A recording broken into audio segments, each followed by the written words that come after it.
Harry Potter and the Portrait of What Looked Like a Large Pile of Ash. Chapter 13. The Handsome One. The castle grounds snarled with a wave of magically magnified wind. The sky outside was a great black ceiling, which was full of blood.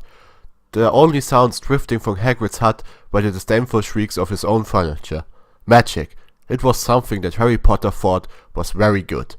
Leathery sheets of rain lashed at Harry's ghost as he walked across the ground towards the castle. Ron was standing there and doing a kind of frenzied tap dance. He saw Harry and immediately began to eat Hermione's family. Ron's shirt was just as bad as Ron himself. "If you two can't clump happily, I'm going to get aggressive," confessed the reasonable Hermione. "What about Ron's magic?" offered Ron. To Harry, Ron was a loud, slow, and soft bird.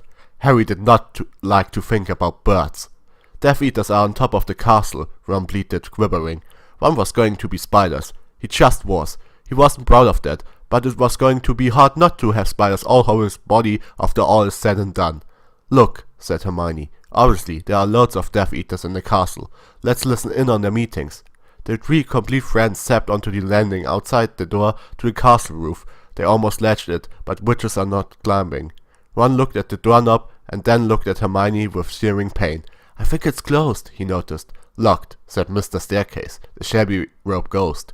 They looked at the door, screaming about how closed it was, and asked it to be replaced with a small orb. The password was "Beef Woman," Hermione cried. Ron, Harry, and Hermione quietly stood behind a circle of Death Eaters who looked bad. "I think it's okay if you like me," said one Death Eater. "Thank you very much," replied the other. The first Death Eater confidently leaned forward to plant a kiss on his cheek. "Oh, well done," said the second as his friend stepped back again. All the other Death Eaters clapped politely. Then they all took a few minutes to go over the plan to get rid of Harry's magic. Harry could tell that Voldemort was standing right behind him. He felt a great overreaction. Harry tore his eyes from his head and threw them into the forest. Voldemort raised his eyebrows at Harry, who could not see anything at the moment. "Voldemort, you are a very bad and mean wizard," Harry savagely said. Hermione nodded encouragingly. The tall Death Eater was wearing a shirt that said, "Hermione has forgotten how to dance." So Hermione dipped his face in mud. Ron threw a wand at Voldemort, and everyone applauded. Ron smiled. Ron reached for his wand slowly. "Ron, the handsome one," muttered Harry, as he reluctantly reached for his.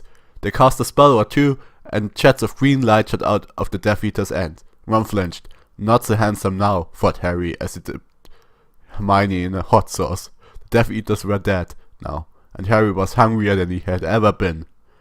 The great hall was filled with incredible moaning chandeliers and a large librarian who had decorated the things while books about masonry. Mountains of mice exploded, several long pumpkins fell out of McGonagall, Dumbledore's hair scorched next to Hermione as Dumbledore arrived at school. The pick of Hufflepuff posed like a large bullfrog.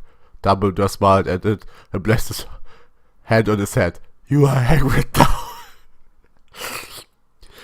"We're the only people who matter. He's never going to get rid of us," Harry, Hermione, and Ron said in chorus. The floor of the castle seemed like a large pile of magic. The Dursleys had never been to the castle. They were not about to come there in Harry Potter and the Portrait of What Looked Like a Large Pile of Ash. Harry looked around and then fell down the spiral staircase for the rest of the summer.